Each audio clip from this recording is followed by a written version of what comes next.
Hello, this is Rohan. Today we're going to be looking at the original Gran Turismo because there's actually quite a lot of interesting things when it comes to this game. I've already kind of talked a ton about this series already, so I probably don't need to go over the basics. But again, just like any other Gran Turismo game, you buy your first car. In my case, I bought a Honda Civic. Because I'm using a save file that I had like lying around. This thing actually already has some upgrades on it. I decided to buy a racing exhaust and a computer chip upgrade, so and I already got the B license too, so we're going to be using this in the Sunday Cup. That's going to be one of the things we do for today, and you use that first car, enter some events, win some money, and buy nicer cars basically, and then make it to the end of the game. That's the license.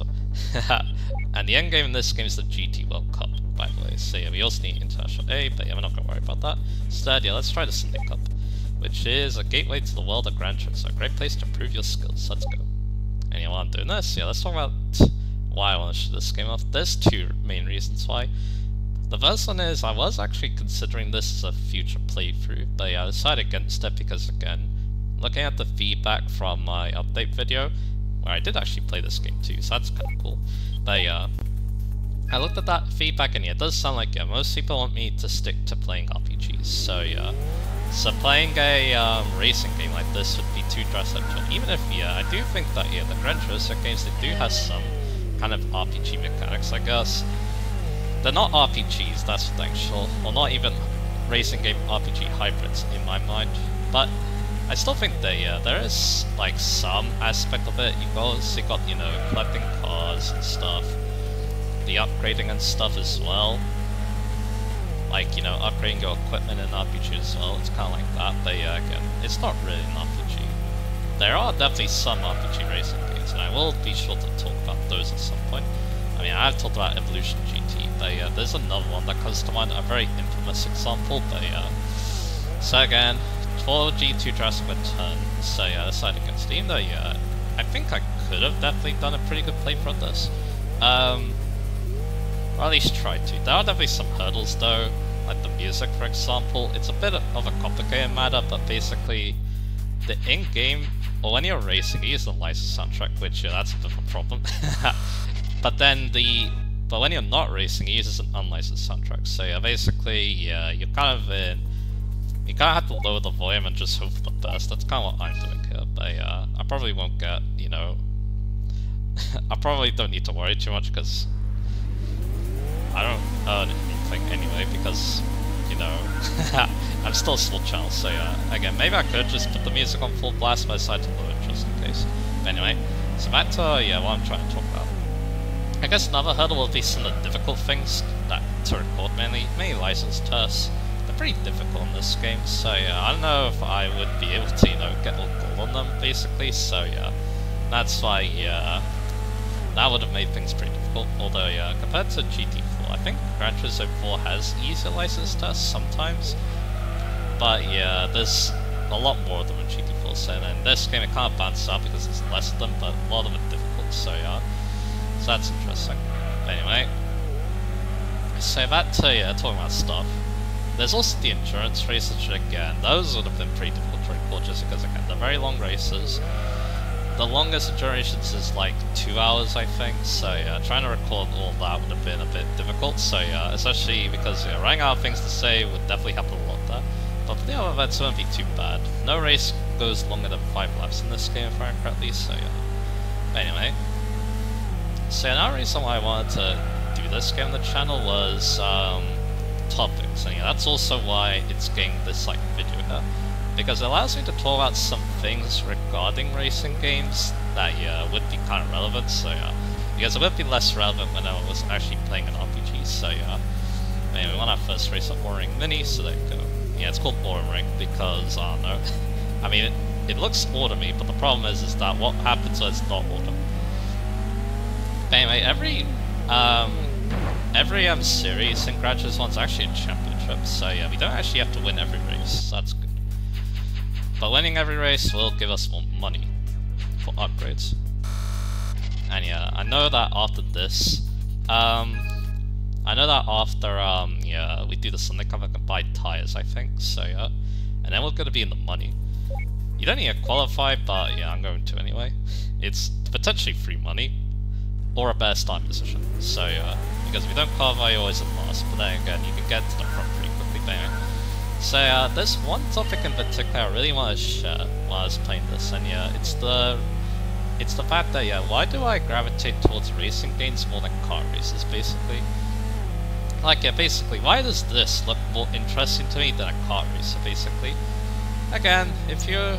most racing game fans probably get it, but I feel like my reasons are a little bit different, I feel like. Or they're kind of simple, but at the same time kind of not. So basically, I think what I look for when it comes to, you know, a game where I drive, a racing game, is progression. And yeah, I think Gran Turismo has some of my favorite progression in any, like, racing game. So yeah, there are definitely some kart races that have a story mode, but they do feel, you know, much more basic. Like, I'm thinking about Crash Team Racing story mode, it's not bad at all.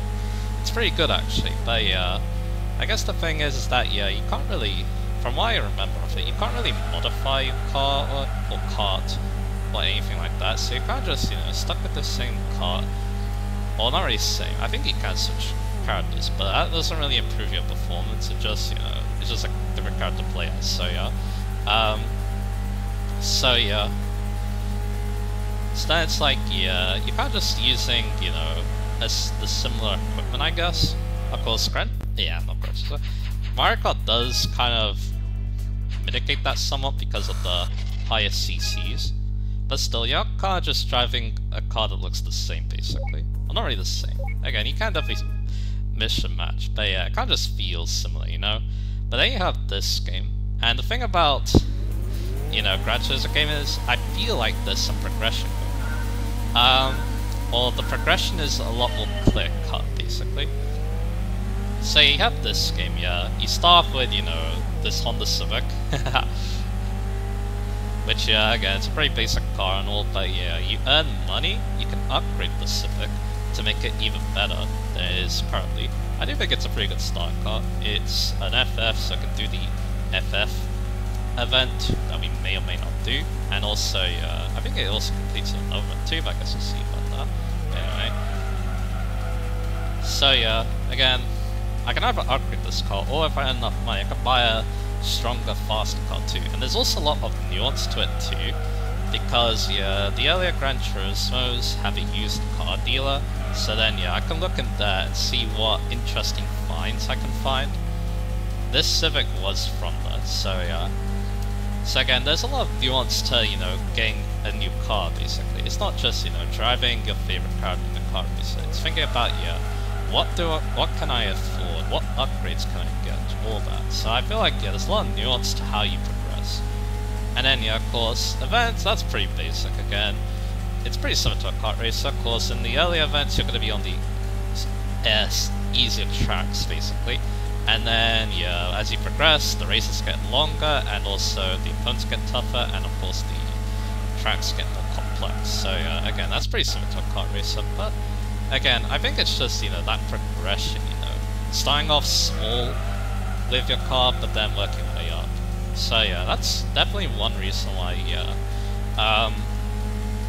that's one reason why, yeah, these racing games appeal to me more. I think it's another thing too, is that, yeah, it may just seem like a, you know, a normal car to you, but to me, it feels like its own character, basically.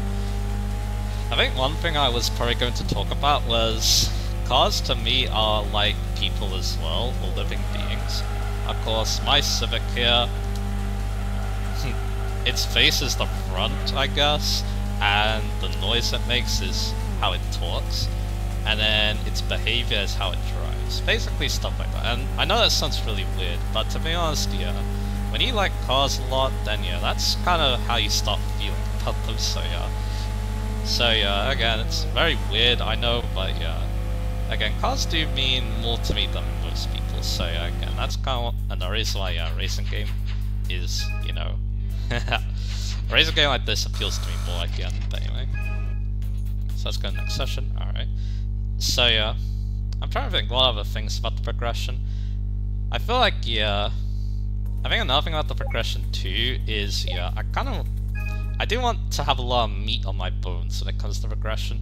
So yeah, something like, you know, a kart racer, it's pretty linear. Like, for yourself a Mario Kart, you can't just go through the cups and that's really it. Then you can go up to CC. But I feel like in this, there's a bit more to it. I guess, yeah, I can show that after this Sonic Cup because, yeah, there's a bit more, I guess, meat on the bones when it comes to races. Because, yeah, it's not just, you know, going to different set of tracks. It's also thinking about different drivetrains of cars. And also different rule sets as well. Which, again, I'll go over in a bit. I think that's another thing that kind of makes these racing games a little bit more interesting as well. Again, there's nothing wrong with, you know, a car race. Like, again, Crash Team Racing also has a story mode too. And again, this game's story mode, well, campaign mode, like, it is just, you know, working your way up to the top and then being the final event. So, yeah. But how you get that, though, I feel like is a bit more interesting to me, so, yeah.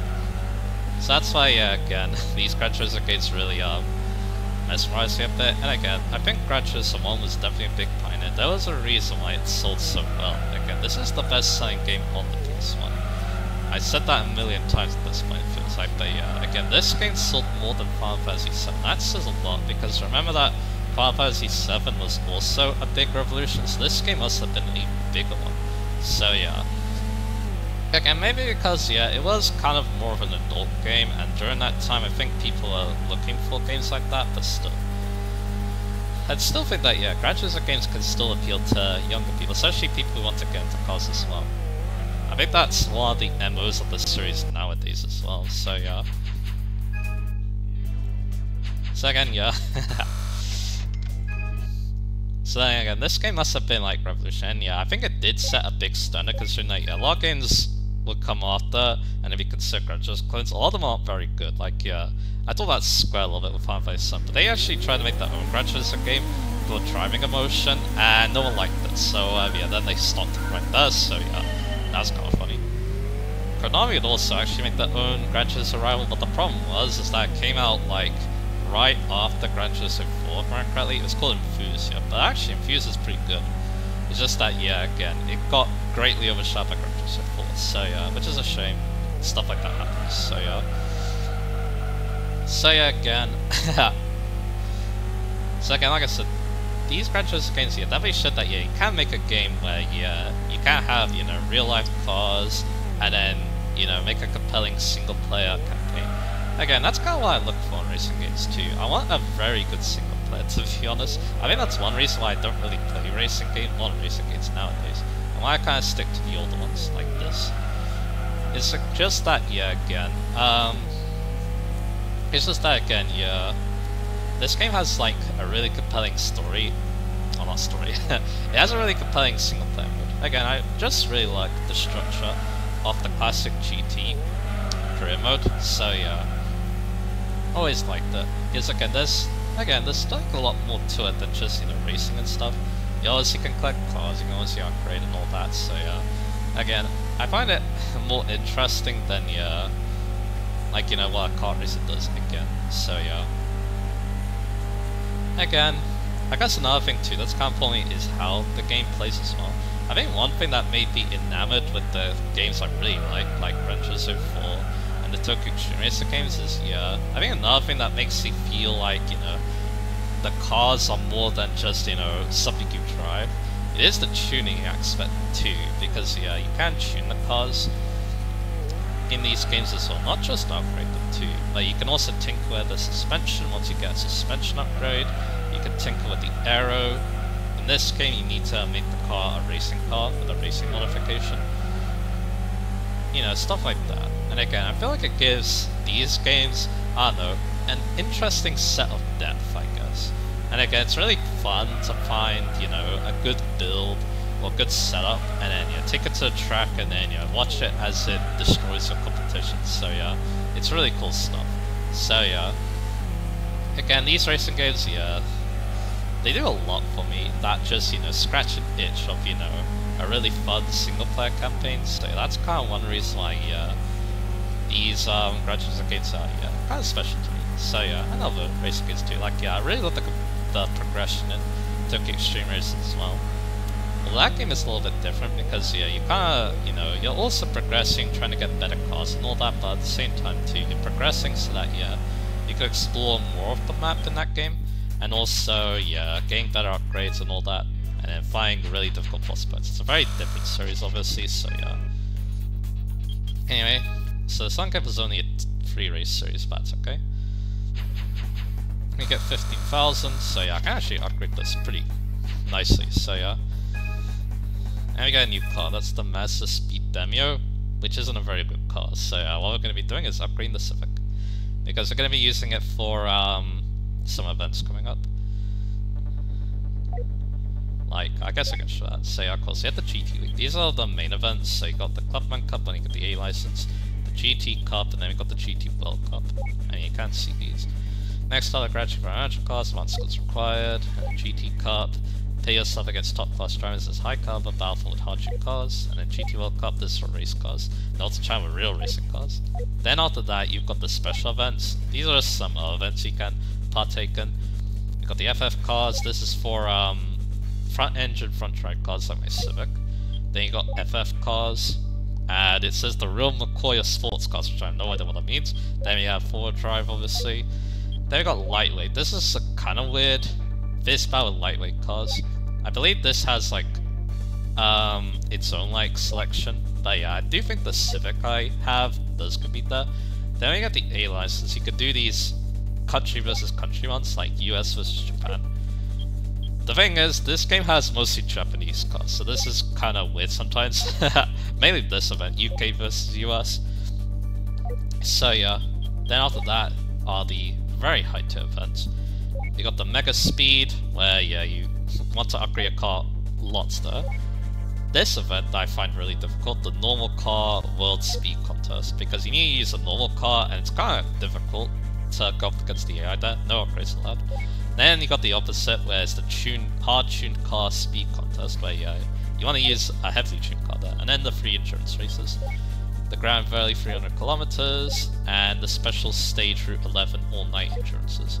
These like take 1 hour, this takes like 2 I believe. So yeah, those are the events. But again, let's go upgrade the Civic, because yeah, we're gonna need it if we're gonna take on the FF, probably. Not so sure. So yeah, let's go to Mugen. I think what I'm gonna do is, I'm gonna buy a turbo upgrade. I mean, should I? 270 sounds like maybe too much. So, instead what I'm gonna do is, I'm gonna do racing hard tires. Again, tires are kind of overpowered in earlier Gran Turismos, so yeah, we're gonna do that. And I think the next thing I'm gonna do is the flywheel, for better acceleration. So I'm gonna be down on power, I think, but I think 200 brake horsepower on an FF is just fine. 300 I think is stretching it a little bit, and why not also do weight reduction. Weight reduction stage 1 is normally very cost effective. So there you go. How's the Civic looking like now? That's pretty good. So yeah, let's hope it's good enough for, you know, the FF. Again, we don't need to win every race, that's a good thing. And it's also 3 races, I guess we can see where we're going. On the tracks is special stage Route 11, oh no. Alright, let's go. So what is there to say as well? Again, like I said, progression kind of means a lot to me when it comes to racing games, so yeah. That's kind of why, yeah, again, these classic racing games mean a lot to me. Again though, I think driving also has something to do with it too. Like, yeah, I don't know, something like, you know, it's hard to say. Like, yeah, I'm pretty chill with any, like, driving model, to be honest, so yeah. Like, even at car racing too. Most car races use kind of a brake to drift system, and to be honest, I kind of like that. Because, yeah, I love the Burnout games, and the Burnout games are known for brake to drift. And then, yeah, a lot of Criterion games afterwards also use that, like, Need for Speed Hot Pursuit 2010. One of my favorite racing games there as well, because I played it so much ever since release in 2010, so yeah. I also got the remastered too. So again, yeah, most kart races use a brake drift system. So yeah, and yeah, again, I like it a lot. But I think there is something about the joy of, you know, gripping around corners at high speed as well. And yeah, racing games that focus on that, like, you know, Gran Turismo for example, there's a lot of, you know, I don't know, I get a lot of enjoyment out of that too. So yeah, it's like, yeah, I get a lot of joy out of doing that as well, so yeah, again. I think handling is the most important thing for me. I want the cars to feel nice to drive, and I think most racing games I do end up playing, that is how they turn out. They just feel nice to drive, so yeah. So yeah, that's why, yeah. Again, I can't latch onto these graduates games. All of them play really good, to be honest. Especially if you know what you're doing. Again, that's why the guides are pretty nice too. Because again, most of my enjoyment is just finding a car I really like and then tuning it to make it so that it drives nicely. That's something I get a lot of enjoyment out of, so yeah. Anyway, did I make a mistake by not getting a turbo upgrade? Again, I probably shouldn't. I mean, we'll see how it qualifies. And yeah, that's how I thought. Yeah, I'm not gonna qualify. There's no point. If the AI is gonna do that, so yeah. So again, did I make a mistake? Because you can see the style lineup. Yeah, that FTO has 258, so yeah, he's gonna be difficult, so yeah. We'll try it. Again, if I had the turbo upgrade, I'd be 20 brake horsepower over him, but yeah.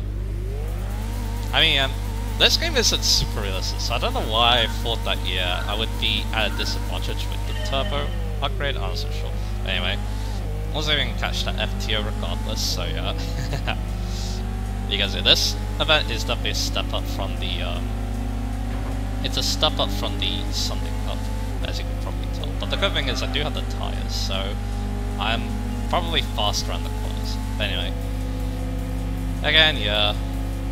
What I just said there was, of course, personal preference, because again, if you think this looks boring, fine. I understand why. Because again, like in most of my viewer base, it does play mostly RPGs, so yeah, again, this probably doesn't look as interesting. But yeah, playing it though feels a lot different. So yeah, also that wasn't great, but anyway. I feel like, yeah, that's another thing at racing games too. I feel like they feel more fun to play than watch, I feel like, so yeah. At least on my end. So yeah, again, that's probably why, again, I'm probably having more fun than the viewer, probably. Again, so yeah. Anyway, we're gonna get past the Bill Solder. Again, if I can't beat this event, that's okay. Because yeah, I think we'll just end the part then, I guess. Yes, yeah, this has been going on. I don't think it's been going on a terribly long time, but yeah, I wouldn't mind doing it now because I kind of already talked about everything I wanted, so yeah. But it looks like I'm actually competitive, so that's good. Again, the tyres are kind of the main reason why I'm actually competitive here, so yeah. Tyres are overpowered, remember that, so yeah. Because yeah, he may have a lot more horsepower to beat that FTO in the front, but yeah, if he can't get me in the corners, then yeah, he ain't gonna win. Well, probably. I'm worried about that last race though. It's on Special Stage Route 11, which is a very bad track. In this game for me, it's so difficult. Basically, every time I go there, I always make some kind of mistake, so yeah, that's not fun. So yeah. Alright, I can brake much later than he can, and this time we didn't do the wheeling, well, not really wheeling, the two-wheel stuff. That's kind of one problem with this game, like yeah, it's the driving mechanics, yeah, or the handling model, it's definitely a little bit aged. And yeah, it does feel better if you're playing on 60 FPS, which you can do with a patch, but I'm doing that, so yeah. Yes, again, this game wasn't actually designed around 60 FPS, it was designed around 30, so yeah.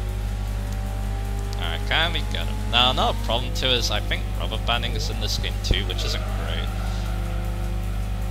And yeah, he also has the highest straight line speed, so yeah, I'm gonna have to block. But yeah, I might actually get him without, you know, buying the turbo upgrade. But then again, buying the racing tyres though, that's probably better, so yeah. So there we go. Yeah, I wonder if my Civic could have handled the turbo upgrade. It's interesting. Is again, most of the time you don't want to give your front wheel drive car over 300 brake horsepower. It's a bit of a risk because you suffer from like wheel spin and stuff, so yeah. That's kind of what I was worried about, so yeah. But yeah, maybe I don't need to worry about that too much. So yeah, why not? I guess we'll do the FF challenge. So yeah. So yeah, we don't need to qualify, so yeah. So I'm just gonna exit. You can just skip quality like that. I guess yeah, I'm not gonna get pole if that FTO is there, because again, the AI is faster in qualifying. So yeah. Anyway, yeah, is there anything else I need to say really? Because yeah, I kind of talked about everything I wanted to already, so yeah, I guess I've just got to enjoy the drive now. Because yeah, I kind of talk about, yeah, why progression means so much to me in a racing game. Again, like yeah, something like yeah, Burnout 3 for example, I still like Burnout 3 a lot. Despite the fact that its progression's simple, but yeah, it's just that yeah, Burnout 3 just has such fun gameplay that doesn't really matter too much. Again, a good driving model can definitely make me like, alright, I don't really care if your game has a simple single player, at least it has a good single player, because yeah, Burnout 3, it definitely has a good one, because yeah, it's actually pretty well designed. Again, you're going like from continent to continent in that game. There are different races there, obviously, different kinds of races too. I mean, that's another thing too, I guess that Burnout has, obviously. Different game modes, because of course, this game though doesn't really have that, it's race. Race and qualifying, basically. So yeah, that's why, yeah, again, that's probably why Burnout 3 feels still so good, because again, its single player is spiced up because of different event types. In this game, it's just racing, but the conditions of the race changes, so yeah, again, that's interesting thing about too. And yeah, let's go back to car races again. Car races also have their own game modes, but generally speaking, like Mario Kart's Battle Mode, for example, it's only really used as like a multiplayer thing, so yeah. That's why, yeah, again, it's not really near for the single player, obviously, so yeah, that's why, again. Something like Burnout's Road Rage, for example, again, it kind of feels like, yeah, it's still a part of the single player, so again, that's kind of why I like it, so yeah. So yeah, well, what's another thing too that comes to mind with that as well? Think about Burnout as well. I guess, yeah, I was thinking about that series too. Again, Burnout Paradise is a game I kind of want, but the problem is that it has an open world. I'm not the biggest fan of that.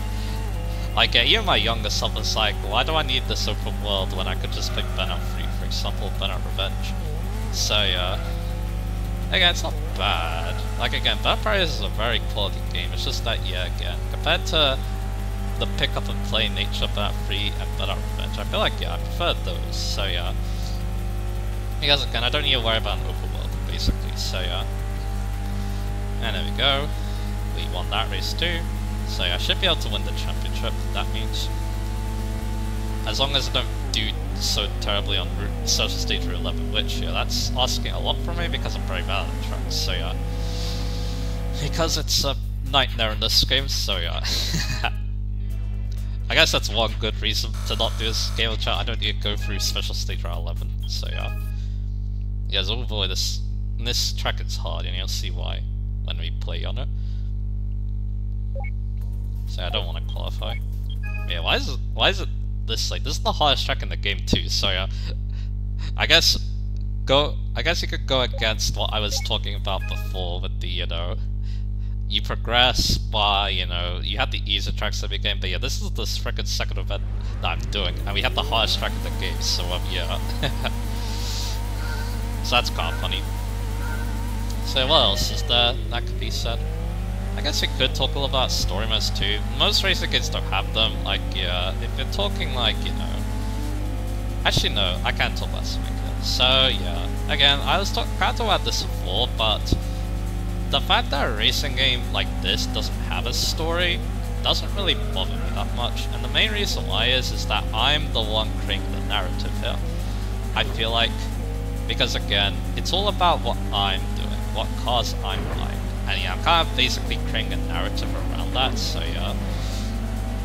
So again, that's kind of like, yeah, a game like this doesn't really need a story mode, because yeah, it's kind of like, you know, again, like I keep saying, I'm kind of the one making up the narrative here, so yeah, by what I'm doing in-game as well. And yeah, kind of how I'm reacting to different events as well, so yeah. So again, that's kind of like, yeah, again, I don't really mind the lack of a story, but again, when I was younger, I didn't really think about stories. Also, yeah, by the way, this is why this track is so difficult. The Gran Turismo 1 version of this track has called the Death Chicane. And yeah, if you hit any of those walls there, you'll go into a complete zero, so yeah. And it's very hard to recover from, so because this is only a 2-lap race, so yeah. You also got the curves are kind of dangerous too, because yeah, you kind of... The car likes to two-wheel when you go on the curves in this game, so yeah, and it's On 60 FPS it's not as much of a problem, but on 30, yeah, it can be quite a problem, so yeah. But yeah, of course, once we get suspension upgrades, that's when things can get a bit interesting, so yeah. Again, maybe that's something I should have thought about buying, but that's okay. Because I think, yeah, what I need to do now is probably save up to buy different kinds of cars, so I can upgrade them and continue on. Because I'm going to need an FR and a full-wheel drive for what's coming up, so yeah. Unless I get one as a prize car, which I don't think I will, so yeah. Because I'm pretty sure that from this event we're going to be getting an FF car, so yeah. Second, yeah, like I was kind of saying that. Again, some racing games do have story modes, they're not normally very good. Like, of course, Need for Speed is kind of known for having some pretty, some not great plots, let's just say. I also saw R-Racing Evolution. I like that game a lot, I like how it tries. But yeah, again, story mode, I mean, it tried, but it didn't try, like, super hard with story mode. I liked what I was seeing with it, but again, it's pretty basic stuff. Also, it doesn't really help that the fan service isn't the greatest either, so yeah, there's also that. So yeah. So yeah, I guess another thing I could talk about too. Okay, but yeah, first of all, let's finish talking about stories, huh? So yeah. Again, like I said, Crashes, of course, I don't mind the lack of story, like I keep saying again. I can create my own narrative, I feel like, so yeah. I think, yeah, I feel like that's what was, you know, again, you can't choose how you progress as well. I think that's another thing I do like about the progression as well. It's not super linear, which is good because, again, people have different tastes in cars, obviously, so yeah, they obviously want to maybe try, you know, their own, like, favorites first, I guess, anyway. Let's just go through that, good, alright. So the other thing I want to talk about too was, what was I want to talk about? Oh, I forgot. I forgot about that, that's okay. Again, I am a little bit concentrated because, again, like, yeah, this game, I feel like, again, that's another problem too about commentary. So again, some of these races can get difficult, especially later on, so yeah, of course, commentary could be a problem when you want to concentrate a lot. That's why I can't commend people who are able to, you know, play platformers all their life with commentary and stuff, because yeah, that must take some decent amount of skill, because as you can probably tell, there's a reason why I stuck to RPGs, not just because I like playing them, it's also because yeah, they're pretty easy to commentate. Something like this, of course, is going to be harder because yeah, you need to think about the gameplay more, so yeah. Anyway, we actually managed to beat the FF challenge without the turbo upgrade, so yeah. But then again, was it the fact that I was able to control my Civic the reason why I won? And that turbo upgrade would have hampered me. So yeah, that's interesting to too. Okay, 11 actually got second there, so yeah, that also helped us out there. But I won every race anyway. And yeah, it was a free race championship, so yeah. So there we go. And yeah, I probably can afford to upgrade. Another thing too is, yeah, I do remember my first playthrough, I did do a little bit of money grinding because, yeah, the normal car competition I mentioned, it pays you out like an obscene amount, so yeah, you can just, you know, keep doing that event, and then yeah, you can probably get all the money you want, so yeah. Because yeah, I remember that, yeah, when I was doing this event here, let's see the info, yeah, you get 50,000 for winning one race, so yeah, so yeah, I was stuck on that championship, I was doing it over and over and over, so yeah, then I just got a lot of money, so yeah. So yeah, what did we win? Because I believe it's a random prize car, yeah, we got a Celica, so yeah. Or as, like, yeah, it's kind of weird, because yeah, British people call this a Celica, even though, like, yeah, that's kind of weird, because British people call this a Celica, or English people I should be saying. But then, when you get more echoes, everyone calls it Celica, obviously, because, I don't know, it's just something weird, but anyway. I did make a reference to that, because I'm pretty sure the first Gran Turismo video I did on the channel, I actually drove a Celica, so yeah. So there you go. But again, like I said, if you're talking to an English person and you talk about this car, they call it a Celica, so just keep that in mind. But anyway, so that'll be it for this part. Again, I kind of talked about a lot about why I love racing games, I guess, and why I play them over kart races, obviously. But again, something like Burnout, I guess, kind of fits in that happy medium for me as well, so yeah, I guess there's also that too. Because again, I do like kart races. Again, I don't play them as much because again, I think it's another thing too, of course, nostalgia. I kind of miss playing these racing games, you know, so yeah, that's kind of why, yeah. I'm playing a lot of them at the moment, so yeah. Okay, then next time, another game. I think I do know what games I'm going to try and show off in this little series, so yeah. Before we do go to the next playthrough, which again, I know what it's going to be, so no problem there. So anyway, look forward to that, and I'll see you guys again for that.